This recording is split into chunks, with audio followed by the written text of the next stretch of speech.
Welcome you all class 12 in classroom notes by Rekha Jain.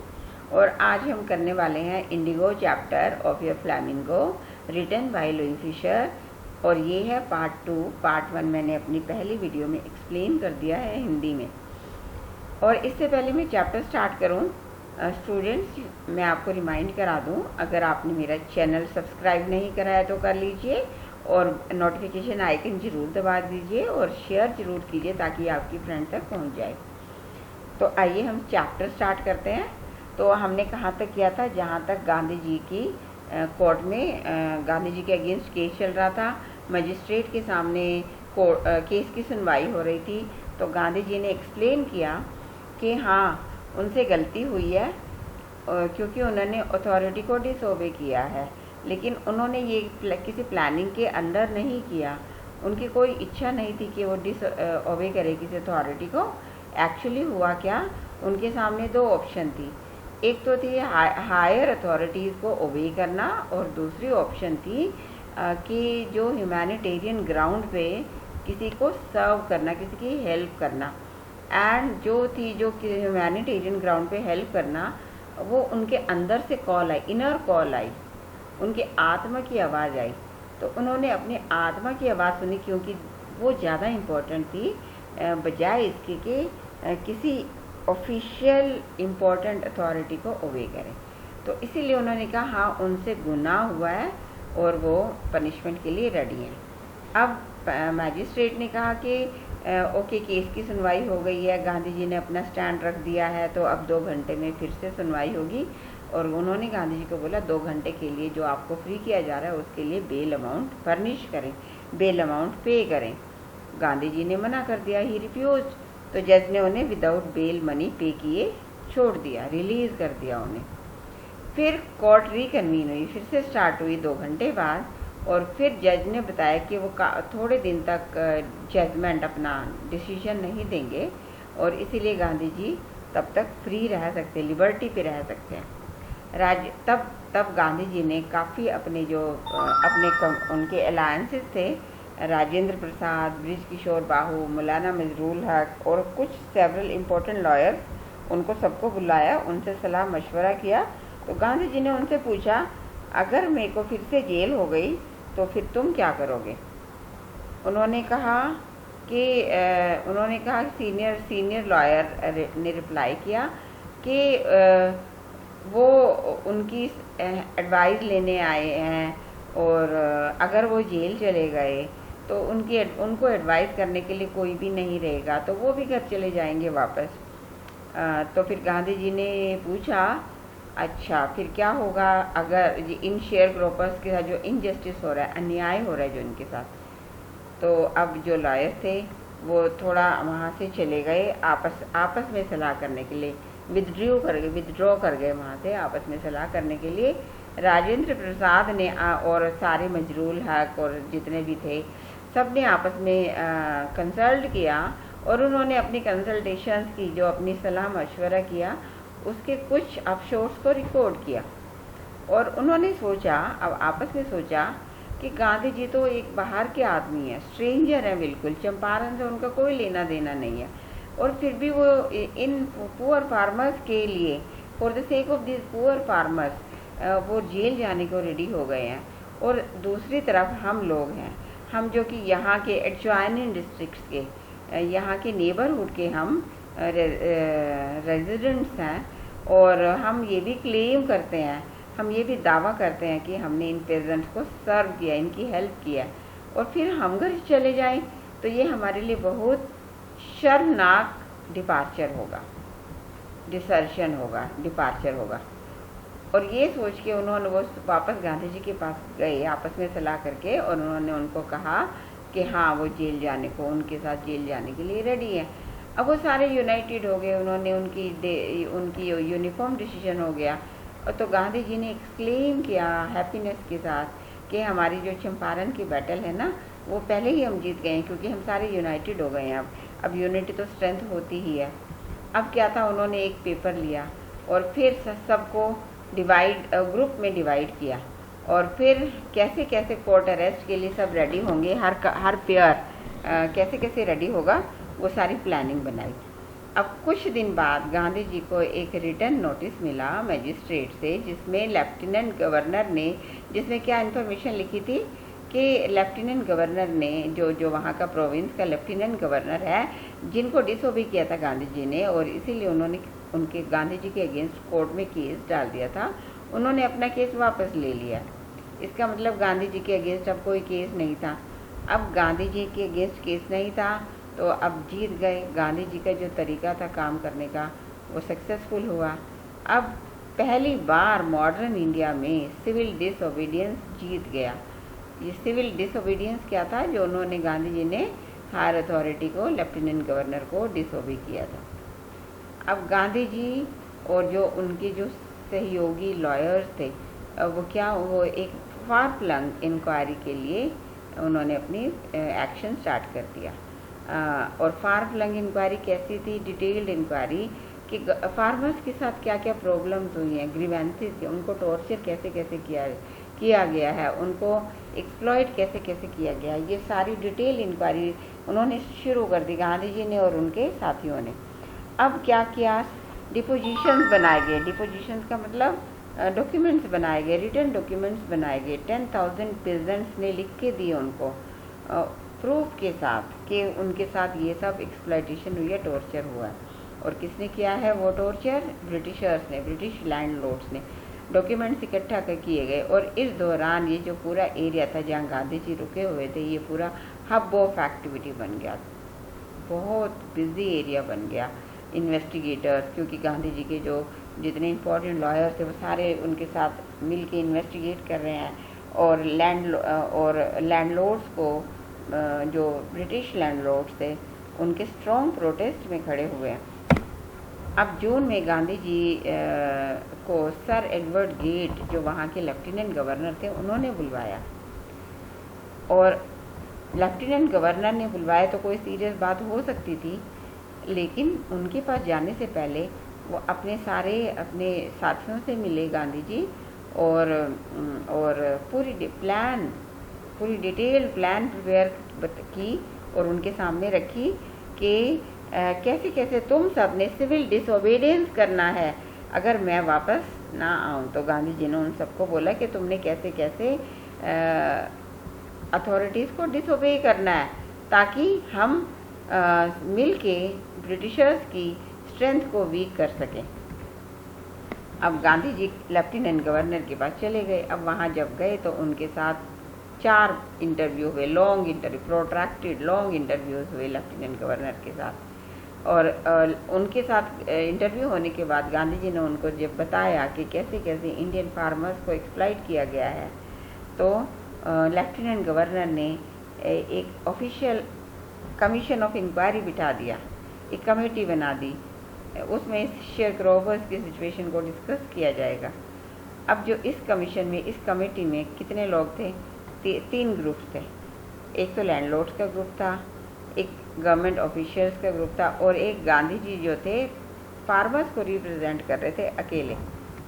अब गांधी जी चंपारण में starting में जब आए थे तो ये सोच के आए थे कि वो तो थोड़े टाइम के लिए आए हैं और चले जाएंगे वापस, लेकिन जब वो आए तो पूरे 7 मंथ्स के लिए विदाउट एनी ब्रेक, अनइंटरप्टेड वहाँ रुके, और फिर 7 महीने लगातार रुक के फिर बाद में थोड़े थोड़े टाइम के लिए आए चंपारण। और जो विजिट उन्होंने एक अनलेटर्ड फार्मर की रिक्वेस्ट पे की थी, एक अनएजुकेटेड फार्मर की एंट्रीटी पे की थी वहाँ चंपारण में, उन्होंने ये कभी एक्सपेक्ट नहीं किया था कि इतनी लंबे उनका स्टे होगा। उन्होंने तो सोचा था थोड़े दिन के लिए आए हैं। अब जो ऑफिशियल इंक्वायरी ऑफ कमीशन बिठाया था लेफ्टिनेंट गवर्नर ने, अब उसमें बिग प्लांटर्स के अगेंस्ट बड़े बड़े एविडेंस, जैसे पहाड़ जितने बड़े एविडेंस क्रिएट हो गए। बिग प्लांटर्स कौन थे? जो कि लैंडलॉर्ड्स थे, ब्रिटिश लैंडलॉर्ड्स थे। और जब उन्होंने देखा कि उनके अगेंस्ट तो बहुत बड़े बड़े एविडेंस क्रिएट हो गए हैं, अब उन्होंने कहा हाँ, अब वो रेडी हो गए कि रिफंड तो उन्हें देना पड़ेगा फार्मर्स को, क्योंकि इतना सारा पैसा उन्होंने उनका धोखे से लिया है। तो उन्होंने गांधी जी से पूछा कितना पैसा उन्हें पे करना पड़ेगा, और उन्होंने सोचा था, क्योंकि उन्होंने ये सोचा था कि Gandhi ji full payment repayment demand करेंगे, फुल कॉम्पनसेशन डिमांड करेंगे, जो उन्होंने इलीगली, अनलॉफुली और डिसीटफुली, धोखे से निकाली है और बाय फोर्स निकाली है। किससे निकाली है? शेयरक्रोपर से निकाली है।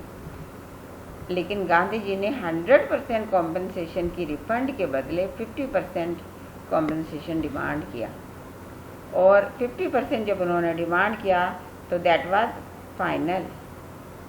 और फिर इस बात पे 50% की रिफंड पे बिल्कुल एडमेंट थे वो, बिल्कुल स्ट्रिक्ट थे वो। और ये किसने बताया? Reverend J.Z. हॉज, जो कि एक ब्रिटिश मिशनरी इन चंपारण, जिन्होंने पूरा एपिसोड देखा था, इंक्वायरी कमीशन बैठा, कैसे कैसे एविडेंस प्लांटर्स के अगेंस्ट खड़े किए गए, उन्होंने सारा एक्शन देखा। और उन्होंने ये भी देखा कि गांधी जी 50% पेमेंट पे बिल्कुल स्ट्रिक्ट थे। अब जो था एक रिप्रेजेंटेटिव जो प्लांटर्स का, जो कि ब्रिटिश ऑनर्स का एक रिप्रेजेंटेटिव, उसने कुछ थोड़ी सी उम्मीद लेके अपने मन में कि शायद गांधी जी मान जाए, उन्होंने 25% refund, 25% refund instead of 50% 25% offer कर दिया। और वो जो रिप्रेजेंटेटिव था फार्मर्स का, सॉरी प्लांटर्स का, ही वाज अमेज्ड, बड़ा हैरान हो गया, क्योंकि गांधी जी एकदम से मान गए 25% पे। और इस तरीके से जो डेडलॉक था, एक स्टैंड स्टिल, एक विरोधाभास बना हुआ था, वो ख़त्म हो गया वहाँ पर। अब ये जो सेटलमेंट था, ये जो डिसीजन था, ये यूनानिमसली जो कमीशन के जितने भी रिप्रेजेंटेटिव थे सबने मान लिया। यूनानिमसली मीन्स एक मत से मान लिया। अब गांधी जी ने एक्सप्लेन किया कि वो 25% पे क्यों एग्री हो गए, क्योंकि उन्होंने लैंडलॉर्ड्स को कंपेल कर दिया कि वो मनी का कुछ पार्ट सरेंडर करे, जो कि अभी तक कितने पावरफुल थे, कितने स्ट्रॉन्ग थे। और खाली 25% मनी की बात नहीं थी, वो उनके एक ऑनर की भी बात थी, एक प्रेस्टीज भी उन्होंने, एक अपनी प्रेस्टीज भी उन्होंने सरेंडर की इंडियन फार्मर्स के सामने। और जहाँ तक फार्मर्स का सवाल था, जो प्लांटर्स थे, इससे पहले वो जैसे भगवान होता है और लॉ को बाईपास करते हुए जैसे भगवान होता है, वैसे बिहेव किया था उन्होंने छोटे छोटे फार्मर्स के साथ। अब फार्मर्स ने क्या देखा कि उनको उनके राइट्स वापस मिल गए हैं, और डिफेंडर्स वापस उनके राइट्स एंड उनके जो उनके प्रिविलेजेस थे वो वापस आ गई हैं। और इस वजह से उनके अंदर करेज भी आ गया, कॉन्फिडेंस आ गया, और यही गांधी जी चाहते थे। अब जो चंपारण में गांधी जी का स्टे था, गांधी जी की पोजीशन थी, कितनी स्ट्रॉन्ग थी, ये हमें ये सारी इवेंट्स कन्वे कर रही है जो वहाँ पर हुई। गांधी थोड़े ही सालों में जो प्लांटर्स थे, जो ब्रिटिश लैंडलॉर्ड्स थे, वो अपनी एस्टेट्स खाली कर करके वहाँ से चले गए, और वो सारी एस्टेट्स किसके हाथ में वापस आ गई? फार्मर्स के हाथ में वापस आ गई। और ब्रिटिश लैंडलॉर्ड्स के वहाँ से डिसअपीयर होने के साथ साथ इंडिगो शेयर क्रॉपिंग भी डिसअपीयर हो गई। लेकिन इसके साथ हमने एक और बात देखी चैप्टर के अंदर कि गांधी जी ने अपने आप को लार्ज पॉलिटिकल या इकोनॉमिक सोल्यूशन से कभी अपने आप को सेटिस्फाई नहीं किया। उन्होंने जहाँ जहाँ कमी देखी, चाहे वो कल्चरल एरिया हो, चाहे वो सोशल बैकवर्डनेस हो, चंपारण विलेज में, वो हमेशा कुछ ना कुछ करना चाहते थे। और उन्होंने इसीलिए टीचर से रिक्वेस्ट किया, महादेव देसाई, नरहरि पारिक, ये दो यंग मैन थे जो कि गांधी जी, जिन्होंने एज डिसाइपल उनके जो शिष्य थे, उनकी शिष्यों के रूप में ज्वाइन कर लिया था गांधी जी को, और उनकी वाइफ्स ने भी गांधी जी को ज्वाइन कर लिया था। उन्होंने वॉल्यूंटियर किया अपने आप को, एंड काफ़ी लोग और भी बॉम्बे से आ गए, पूना से आ गए, और कुछ इंडिया के कुछ और पार्ट से आ गए। फिर उनका अपना बेटा देवदास, जो सबसे छोटा बेटा था, आश्रम से आ गया, और मिसेस गांधी भी आ गई। और फिर इतने सारे लोगों की हेल्प से प्राइमरी स्कूल्स वहाँ खोले गए, और कस्तूरबा कस्तूरबाई ने वहाँ के लोगों को पर्सनल क्लीनलीनेस एंड हाइजीन पे कुछ सिखाया। और हेल्थ कंडीशन चंपारण में बहुत ख़राब थी, बहुत मिजरेबल थी। और गांधी जी को एक डॉक्टर मिल गया जो कि 6 महीने के लिए फ्री सर्विस देने के लिए रेडी हो गया। और 3 मेडिसिन वर अवेलेबल उनके सामने। उनको कोई किसी ने कहीं से उन्होंने क्या जैसे तैसे करके अरेंज कर ली। और वो 3 मेडिसिन थी, castor oil, quinine and sulphur ointment. और जिस चंपारण के सिटीज़न की कॉटेड टंग होती थी उसको कैस्टर ऑयल दे दिया जाता था। अगर कोई मलेरिया फीवर का पेशेंट होता था तो उसे कोनीन प्लस कैस्टर ऑयल दे दिया जाता था।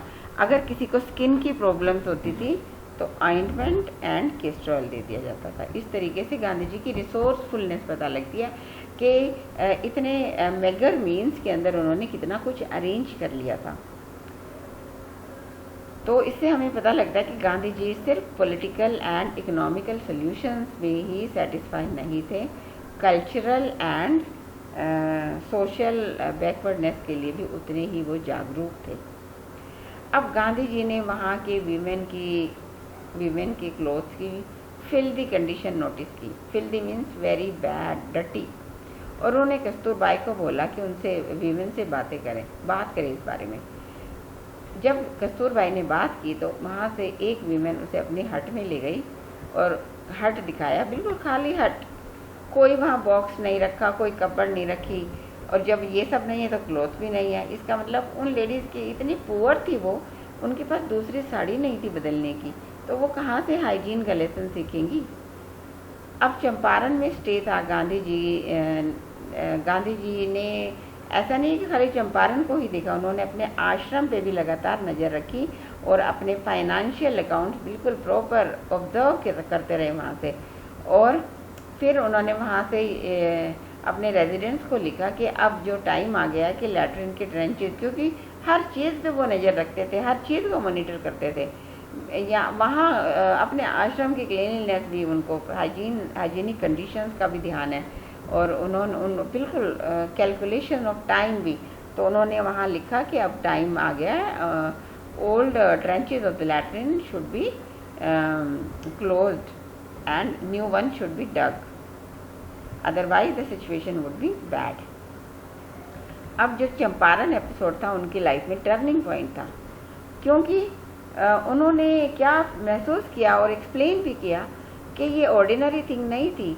और उन्होंने ये भी डिक्लेयर कर दिया कि ब्रिटिश मुझे मेरी कंट्री से बाहर कहीं, मेरे कंट्री में रेस्ट्रिक्ट नहीं कर सकते मुझे कहीं आने जाने से। अब चंपारण जो था वो एक डिफाइंस एक्ट के रूप में स्टार्ट नहीं किया गया था। डिफाइंस मीन्स डिसओबे, उनकी कोई ऐसी मंशा नहीं थी कि वो डिसोबीडियंस करें।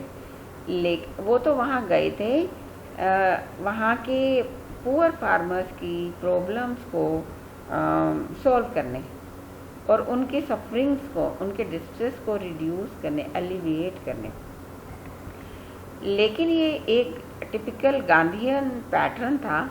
जो उनकी पॉलिटिक्स थी वो इंटरवाइन हो जाती थी।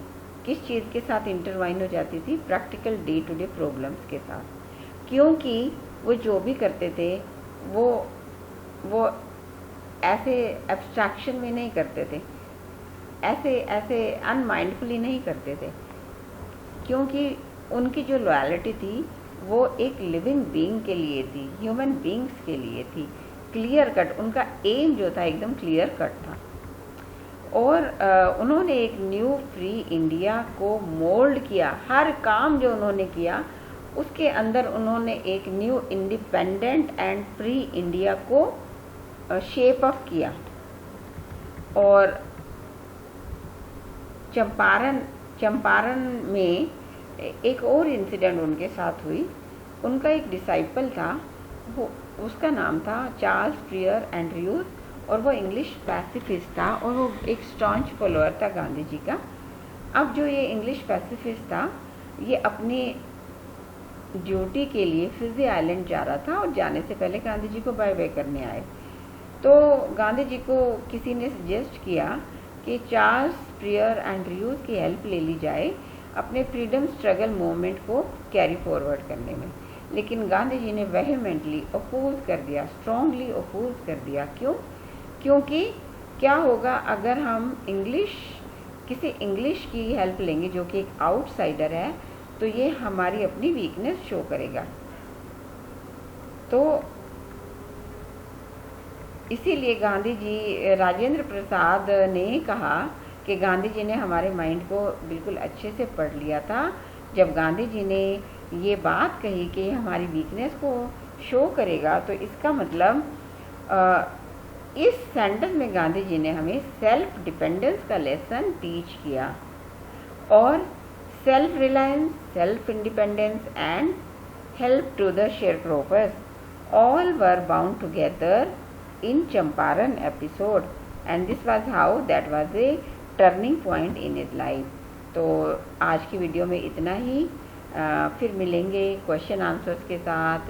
तब तक बाय बाय एंड होप आप अपनी हेल्थ का पूरा ध्यान रखेंगे, कोरोना वायरस से दूर रहेंगे। Bye bye.